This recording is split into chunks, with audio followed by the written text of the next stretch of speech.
खुदा की तारीफ़ हो। आज फिर हम खुदा के मुक़द्दस कलाम में से मसीही शागिर्दी के तल्लुक़ से कुछ आगे बढ़ेंगे और इसमें आज जो हमारा सवाल है वो ये है कि आप खेत में बतौर मज़दूर काम कर रहे हैं या खुदा के बेटे के तौर पर काम कर रहे हैं। जैसा कि मैंने पिछले मैसेज में इसके ताल्लुक़ से बयान किया कि 3 मज़दूर काम कर रहे थे। एक मज़दूर से पूछा गया तो वो कहता है मैं ईंटें लगा रहा हूँ, और दूसरे से पूछा गया तो वो कहता है कि मैं दीवार बना रहा हूँ, और तीसरे मज़दूर से पूछा गया कि आप क्या कर रहे हैं, तो उसने कहा मैं कैथीड्रल बना रहा हूँ। इनमें से तीनों शख्स जो हैं इनकी डिफरेंट ये क्वालिटीज़ हैं। कोई सिर्फ मज़दूरी पर उसकी नज़र है और दूसरे का ख्याल है कि मैं सिर्फ दीवार बना रहा हूँ। ये मज़दूर है दोनों। लेकिन जो तीसरा है वो अगर से मज़दूरी कर रहा है लेकिन वो बेटा है, उसका इस काम के साथ, काम के मालिक के साथ गहरा लिंक है।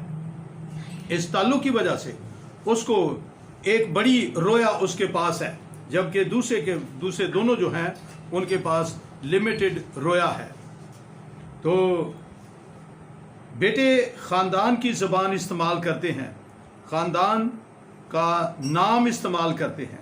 मज़दूर सिर्फ अपनी मज़दूरी की ज़बान जानता है और उसकी सोच जो है वो सिर्फ उस वेजिस पर है जो इस दिन उसे मिलेंगे, उसके बाद वो सिलसिला ख़त्म।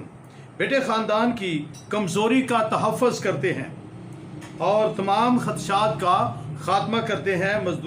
मज़दूर जो है वो मज़दूर कमज़ोरियों पर नज़र करता है, वो मालिक की कमज़ोरियों पर, काम की कमज़ोरियों पर नज़र रखता है।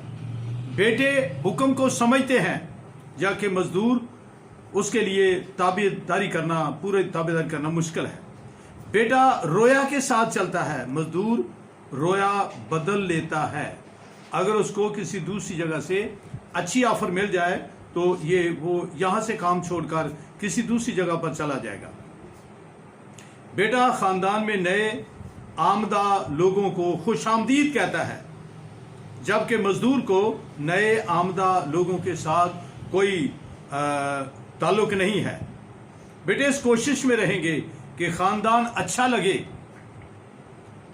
लेकिन मज़दूर अपने आप को अच्छा लगे या ना लगे, वो बस उसका काम सिर्फ मज़दूरी के साथ है। बेटे अपने दिलों की बाबत खुले होते हैं, मज़दूर सिर्फ अपने मकासद के लिए वो गर्ज रखता है। बेटे नज़्म व नस्क के पाबंद होते हैं, जबकि मज़दूर जो है वो ज़ाब्ते और नज़म को इतनी पाबंदी नहीं करते। बेटे मुश्किल के वक्त में अपने आप को मजबूत करते हैं, जबकि मज़दूर मुश्किल के वक्त में भाग जाते हैं। बेटे बढ़ने की ताकत रखते हैं, जबकि मज़दूर कहता है कि मैं सब कुछ जानता हूँ। बेटे अमन व सलामती लाते हैं, मज़दूर ख़ानदान को नुकसान पहुँचाते हैं।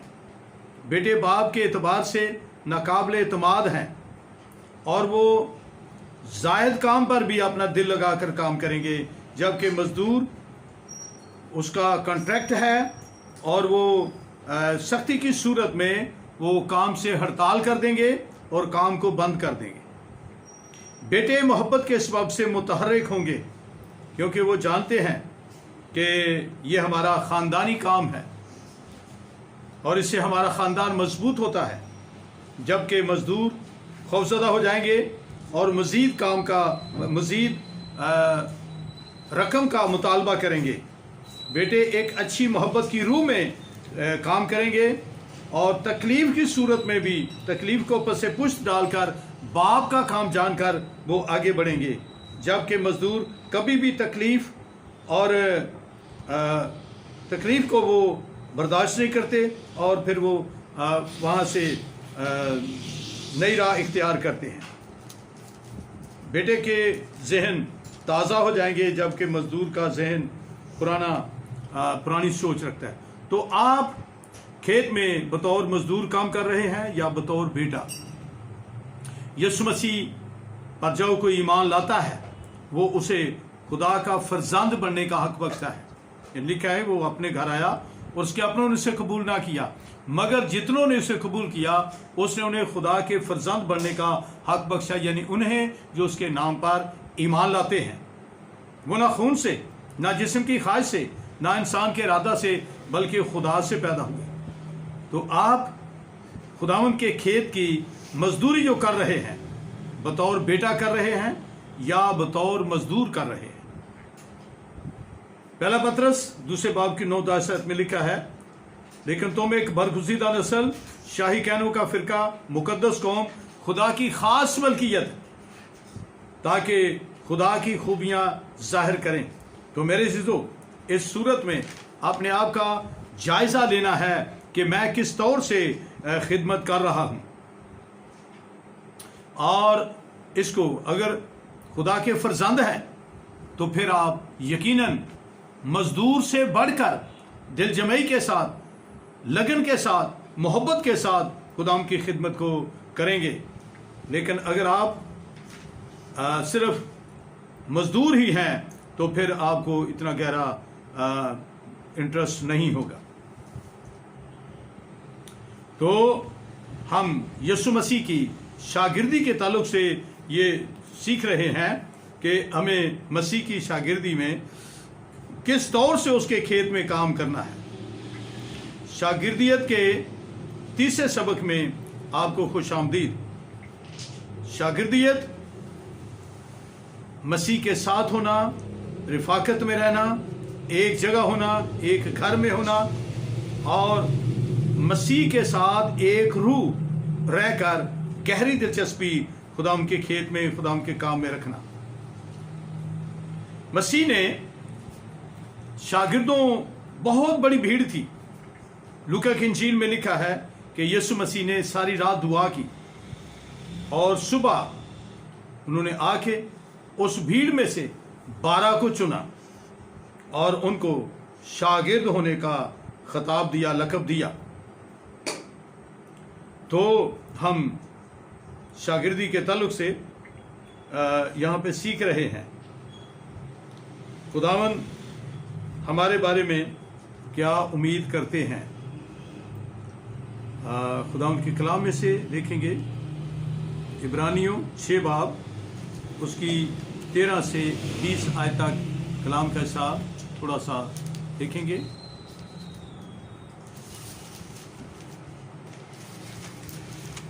इब्रानियों 6 बाब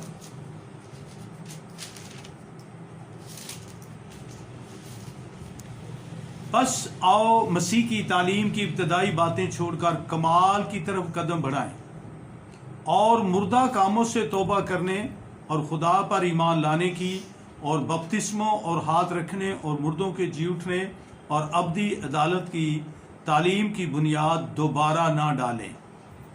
और खुदा चाहे तो हम यही करेंगे, क्योंकि जिन लोगों के दिल एक बार रोशन हो गए और वो आसमानी बख्शिश का मज़ा चख चुके और उनकुस में शरीक हो गए और खुदा के उम्दा कलाम और आइंदा की कुव्वतों का जायका ले चुके, अगर वो बरगश्ता हो जाएं तो उन्हें तौबा के लिए फिर नया बनाना मुश्किल है, नामुमकिन है, इसलिए कि वो खुदा के बेटे को अपनी तरफ से दोबारा मसलूब करके एलानिया जलील करते हैं।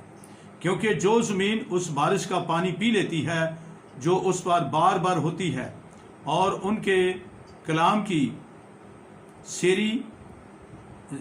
की सब्ज़ी पैदा करती है, जिस तरफ से उसकी काश्त, जिनकी तरफ से उसकी काश्त होती है, तो वो खुदा की तरफ से बरकत पाती है। और अगर झाड़ियाँ और ऊंट कटारे उगाती है तो नामकबूल और करीब है कि लानती हो और उसका इंजाम जलाया जाना है। तो यहाँ पर हम खुदा के कलाम में से एक बात सीखते हैं, शागिर्दी की उम्मीद की रस्सी और ईमान। पहला करंथियों 13 बाब की 13वीं आयत में लिखा है, गर्ज ईमान, उम्मीद, मोहब्बत ये तीनों दायमी है, मगर अफजल इनमें मोहब्बत है।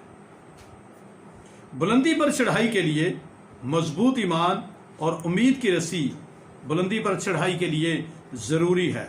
मजबूत ईमान, उम्मीद की रस्सी।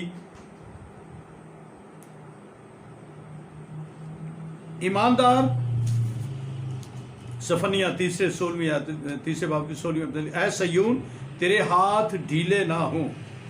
ईमानदार और निजात पाने वाले जब निजात पा जाते हैं तो दरअसल उस वक्त वो ना ज़मीन पर रहते हैं, क्योंकि उनकी मंजिल आसमान होता है, और उस आसमान पर अभी चढ़े नहीं होते, बल्कि वो अपने सफ़र को शुरू कर चुके होते हैं। तो इस सूरत में ज़रूर है कि वो ईमान की रस्सी को मजबूती से थामे रहें।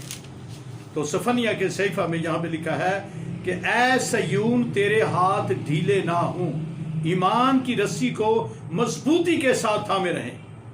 कुर्सियों 3, ईमान की रस्सी को मजबूती से थामे रहो और ऊपर स्टेप बाय स्टेप ऊपर चढ़ते जाओ। पहला पतरस 8-9 में लिखा है, दर्जा बदर्जा ऊपर चढ़ते जाओ, बरगुजीदगी को साबित करने की ज्यादा कोशिश करो, क्योंकि अगर ऐसा करोगे तो कभी ठोकर ना खाओगे, बल्कि तुम हमारे खुदावंद और मुनजी यसु मसीह की अबदी बादशाही में बड़ी इज्जत के साथ दाखिल किए जाओगे।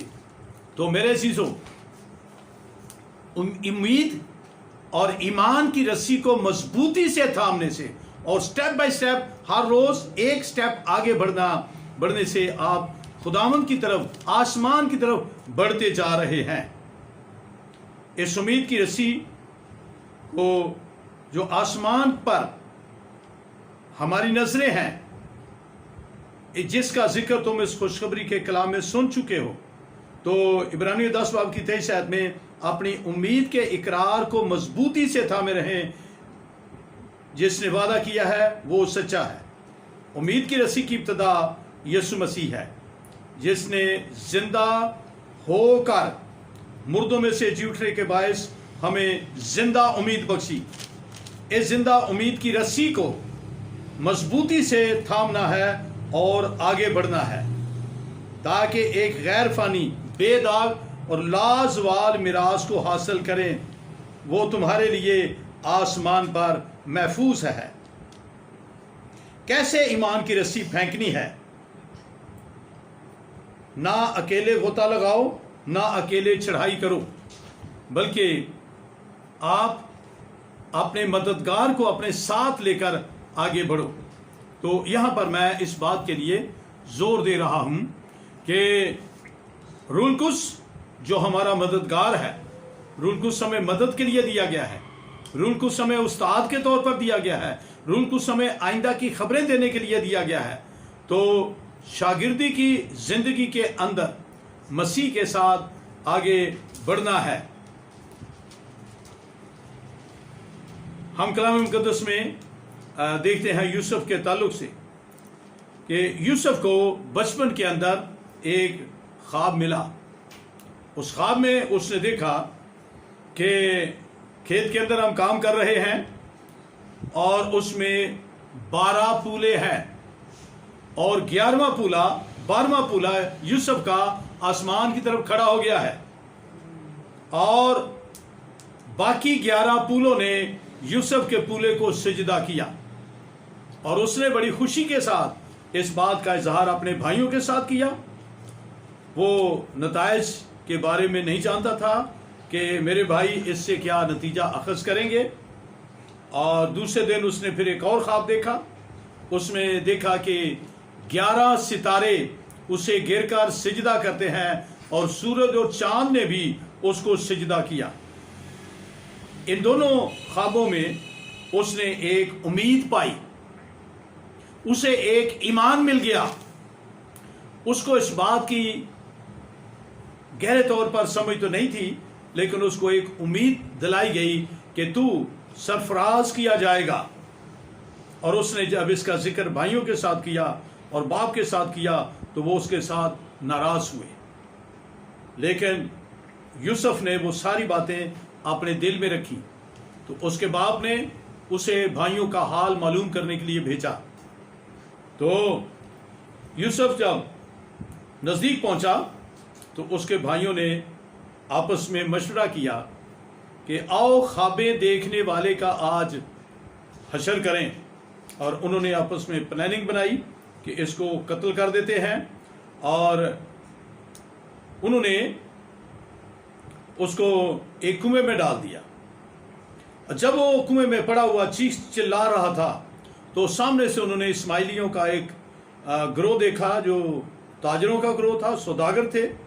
और एक ने मशवरा दिया, यहूदा ने मशवरा दिया कि हम इसको इधर कुएं में क्यों पड़ा रहने दें, यहाँ पे ये मर जाएगा, तो हम इसको इन सौदागरों के हाथ बेच देते हैं।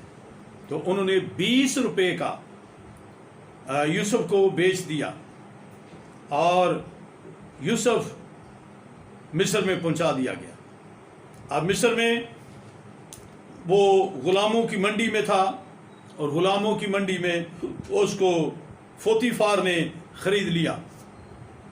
लेकिन वो एक ऑनेस्ट ईमानदार था, रास्तबाज था, और उसके रास्तबाजी के कामों को देखकर उसके मालिक ने उसे घर का मुख्तार बना दिया। घर की सब चीजें पोतीफार ने उसके कब्जा में दे दी, उसके इख्तियार में दे दी। तो अब यूसुफ का एक इम्तहान शुरू होता है और पोतीफार की बीवी ने उसके साथ कुछ करने के लिए सोचा। तो इस तरह से यूसुफ जो था एक मुश्किल में पड़ गया और यूसुफ उसके साथ मुत्तफिक ना हुआ। तो पोतीफार की बीवी ने उस पर इल्ज़ाम लगाकर उसको घर से निकलवा दिया और उसके मालिक ने आके उसको जेल में बंद कर दिया। तो जेल के अंदर जब जेल के दारोगा ने यूसुफ को देखा कि वो बड़ा ऑनेस्ट है, ईमानदार है, तो उसने आहिस्ता आहिस्ता उसके इख्तियार को बढ़ाना शुरू किया और यूसुफ जेल के अंदर सारे काम का मुख्तार बन गया। और इससे से उस जेल के अंदर 2 बादशाह के मुलाजिम थे, एक नानपस और एक उसको मैं पेश करने वाला।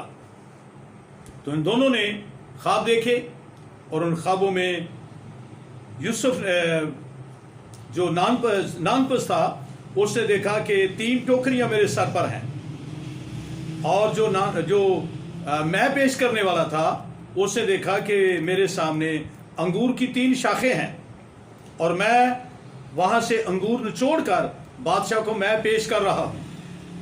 और उन दोनों ने अपने अपने ख्वाब यूसुफ को बयान किए। तो सरदार साकी को यूसुफ ने कहा कि 3 शाखें 3 दिन है और 3 दिन के अंदर तुझे तेरे मर्तबा पर बहाल कर दिया जाएगा। तो सरदार नानपस जो था उसने देखा कि ताबीर तो बहुत अच्छी है। उसने भी कहा कि मेरे सर पर 3 टोकरियां हैं और कौवे उन टोकरियों में से खा रहे हैं। तो यूसुफ ने उसकी ताबीर की कि 3 दिन है और 3 दिन के बाद तेरा सर उतार दिया जाएगा। और ऐसा ही हुआ और सरदार साकी जो था वो उस मुकाम पे बहाल कर दिया गया। ये वो मैसेज था जो खुदा ने ड्रीम्स के जरिए से यूसुफ को दिया था, और ये मैसेज जो है उसको आहिस्ता आहिस्ता उसकी तकमील की तरफ ले जा रहा है। और वो बड़ी उम्मीद के साथ ज़बूर की किताब में लिखा है कि उसके हाथ टोकरी ढोने से छूट गए, उसकी गुलामी के असीरी के दिन खत्म हो गए। उसने सरदार साकी से कहा कि जब तू अपने ओहदे पर बहाल हो जाए तो मुझे याद करना। लेकिन सरदार साकी इस बात को भूल गया और 2 साल के बाद बादशाह ने ख्वाब देखा और उसने ख्वाब में देखा कि 7 गायें हैं जो दरियाए नील में से निकली हैं और वो बड़ी मोटी ताज़ी गायें हैं। उसके बाद उसने देखा कि 7 और गायें हैं और बड़ी कमज़ोर दुबली पतली हैं और वो मोटी ताज़ी गायों को खा गई। और फिर उसने एक और ख्वाब देखा, 7 डंडियां हैं और उनमें 7 सिट्टे निकले और फिर 7 सिट्टे और निकले जो बड़े कमज़ोर और नहीफ थे और वो 7 ताज़ा और मोटी बालों को खा गए। और इससे से बादशाह इन ख्वाबों से परेशान हुआ और उसने अपने अक्लमंदों को, दानिशवरों को बुलाया कि भाई ये मैंने ख्वाब देखे हैं, इन ख्वाबों के ताल्लुक से आपकी क्या ताबीर है। तो कोई भी उस ताबीर को बयान ना कर सका। तो सरदार साकी ने बादशाह से कहा, मेरी खताएं मुआफ़, मैंने एक शख्स को देखा जो जेल में है, उसका नाम यूसुफ है اور آپ ذرا اس کو بلائیں. اور اس نے میری اور سردار نانپس کی خوابوں کی تعبیر کی تھی اور بالکل اسی طرح سے ہوا. اور اگر آپ ان کو بلائیں گے تو وہ آپ کو آپ کے خوابوں کی تعبیر بتا دے گا.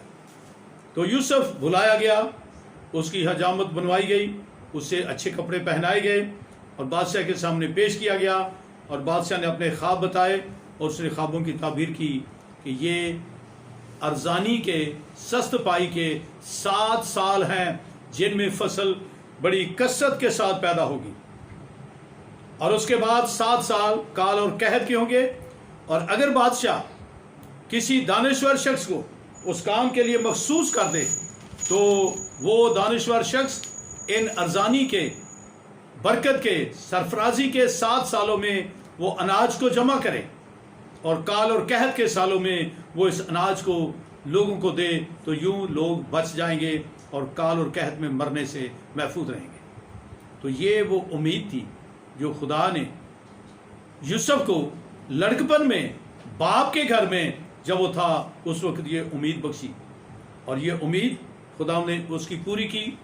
اور اس کے بھائی ان ایام کے اندر جب ملک میں کال اور قحط تھا اور کوئی خوراک نہیں تھی, تو یوسف کے بھائی بھی آئے, اور جو ہی وہ یوسف کے سامنے آئے تو وہ سب جھک کر اسے سجدہ کر رہے ہیں. یہ وہ خواب پورا ہوا جو بچپن میں اس نے دیکھا تھا.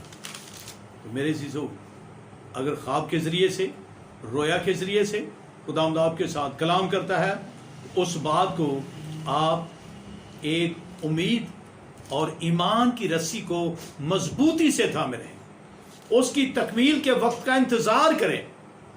اسی طرح سے وہ وعدے جو یسوع مسیح نے ہمارے ساتھ کیے ہیں, ان وعدوں کی تکمیل اس وقت ہوگی جب ہم آسمان میں اٹھائے جائیں گے.